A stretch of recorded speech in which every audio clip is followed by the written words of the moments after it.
নমস্কাৰ বন্ধুসকল, স্বাগতম জনাইছোঁ আমাৰ ইউটিউব চেনেললৈ। আজি আমি কথা পাতিম অসমীয়া ছবি জগতত আহিবলগীয়া অন্য এখন ছবিৰ বিষয়ে। তো বলক বেছি দেৰিকৈ ভিডিঅ'টো আৰম্ভ কৰোঁ।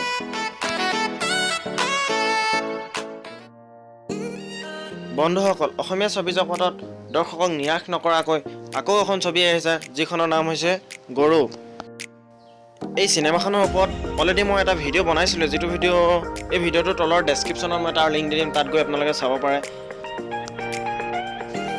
বন্ধুসকল, আমি ক'বলৈ পাই সুখী হৈছোঁ যে এই ছবিখনৰ এখন পোষ্টাৰ যোৱাকালি অসমৰ বিভিন্ন জেগাত একেলগে মুকলি কৰিছে বুলি আমি জানিবলৈ পাইছোঁ।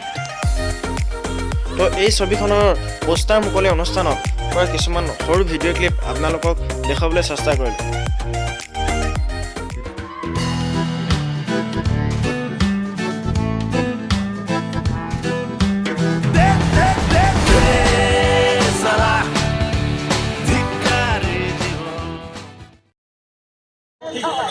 প্ৰথম পোষ্টটো পাই এনেকৈ গৰু বুলি ভাবি আচৰিত হৈছিলোঁ।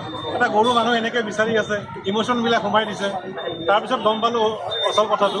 কিন্তু বাকীখিনি যিখিনি ক'লে খুব সুন্দৰ, আমি আশাবাদী।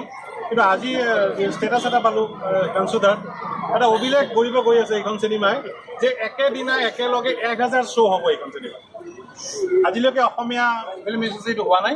জাষ্ট মেছেজ এটা পাইছোঁ গ্ৰুপত যে হিমাংশুদাৰ যিটো পৰিকল্পনা একেলগে একেদিনে, তাৰমানে 24 তাৰিখ প্ৰথম শ্ব'টো 1000 শ্ব' একেলগে হ'ব অসমত। তো বহুত ডাঙৰ এটা কথা তেওঁ কৈছে আৰু বহুত ডাঙৰ এটা মেছেজ এইটো এটা অসমীয়া চিনেমাৰ কাৰণে। আমি আশাবাদী মানে বহুতেই আশাবাদী। চন্দন আছে আমাৰ চকুৰ আগত, জিলিকি আছে চাগে। তো তাৰ উজ্জ্বল ভৱিষ্যত কামনা কৰিলোঁ, লগতে গৰুৰ উত্তৰোত্তৰ কামনা কৰিলোঁ। আচলতে হিমাংশুটো আমাৰ ওচৰৰে মিৰ্জা বৰিয়াতত আমাৰ উঠি অহা এজন ডেকা যুৱক, আৰু আমি যদি তেওঁক উৎসাহ নিদিওঁ, আমি যদি তেওঁক প্ৰেৰণা নিদিওঁ, তেনেহ'লে আমাৰ এই অঞ্চলটো কেনেকৈ আগবাঢ়ি যাব।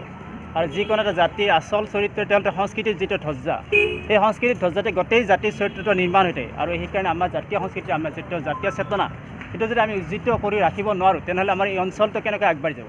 আৰু সেইকাৰণে মই সকলোকে এটাই অনুৰোধ, আমাৰ এই যিখন চিনেমা, আমাৰ গোৱালপাৰাৰ যিজন ছোৱালী আমাৰ পঢ়াইছিলোঁ শংকৰদেৱত, তাইও আছে ইয়াতে অভিনয় কৰিছে। যিয়ে নহওক, আমি আটাই এই অঞ্চলৰ আমাৰ ডেকা বা যুৱক যুৱতীখিনি ইয়াতে অভিনয় কৰিছে।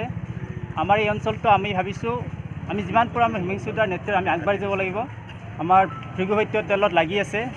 এতিয়া আমি সকলোৱে যি ধৰণে লাগি আছোঁ, আমাৰ জানুৱাৰী মাহত যিখন চিনেমা ৰিলিজ হ'ব, আমি সকলোৱে ইয়াক বিপুলভাৱে আদৰি লওঁ। আৰু এইটোৱে কামনা কৰিছোঁ, এই চিনেমাখনৰ জয়যাত্ৰা বা হিমাংশুদাৰ যিটো জয়যাত্ৰা। আচলতে গৰু হয়, মানে ফেচবুকত যেতিয়া পাইছিলোঁ, কিন্তু মানে খোলাখুলি কৈছোঁ। প্ৰথম অৱস্থাত কিন্তু মই বস্তুটো বুজি পোৱা নাছিলোঁ। মোৰ কিন্তু যথেষ্ট খং উঠিছিল যে আমি গৰু বিচাৰোঁ, এটা হেৰাইছে এইটো কথা, আৰু ফেচবুকত ফোন কৰিব লাগিব কিবা। পিছত গম পালোঁ, গম পাই পেলাই বস্তু ভালেই লাগিল। আৰু যা হওক, হিমাংশু প্ৰসাদ দাস মানে হ'ল এটা মৌলিক চিন্তা, এটা অগতানুগতিক চিন্তা। গতিকে নিশ্চয়কৈ এখন চাকিৰা আহিব বকুলতলৈ বিহুলৈ, সেইখনতকৈও এইখন আৰু ওপৰলৈ যাওক। আৰু আচলতে অসমৰ চলচ্চিত্ৰ উদ্যোগটোত এটা বেলেগ এটা ধাৰাৰ সৃষ্টি কৰিবলৈ সক্ষম হৈছে হিমাংশু প্ৰসাদ দাস আৰু গৌৰীণিকাই, আৰু এই ধাৰা অব্যাহত থাকক।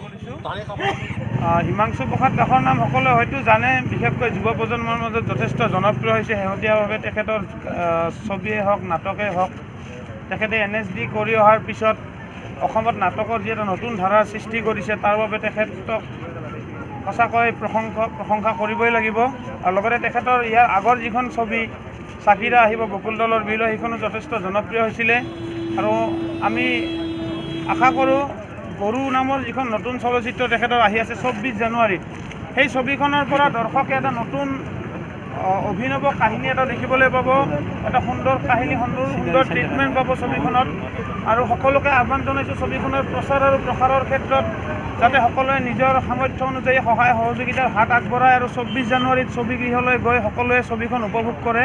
আৰু লগতে আমি এটা কথা জনাবলৈ পাই সুখী হৈছোঁ যে যিসমূহ অঞ্চলত আচলতে ছবিগৃহ নাই, আমাৰ গ্ৰাম্যাঞ্চল, বিশেষকৈ আমাৰ গ্ৰাম্যাঞ্চলত, তাত অস্থায়ীভাৱে ছবিখনৰ স্ক্ৰিনিঙৰ ব্যৱস্থা কৰা হ'ব। গতিকে সেইটো এটা ৰাইজৰ বাবে যথেষ্ট আশাৰ বতৰা। গতিকে সকলোৱে ছবিখনক আগবঢ়াই দিয়ক, টীম গৰু তথা গৌৰীণিকাক আগবঢ়াই দিয়ক। হিমাংশু প্ৰসাদ দাসৰ এই যি প্ৰচেষ্টা তথা আমাৰ যি উদ্যমী যিখিনি নতুনকৈ উঠি অহা অভিনেতা অভিনেত্ৰী আছে, ফেচবুকত, ছ'চিয়েল মিডিয়া, নিউজত দেখি আছে। আচলতে গৰুটো বস্তুটো কি হয়, তলত লিখি দিছে সৰুকৈ লাইন দিগদাৰ।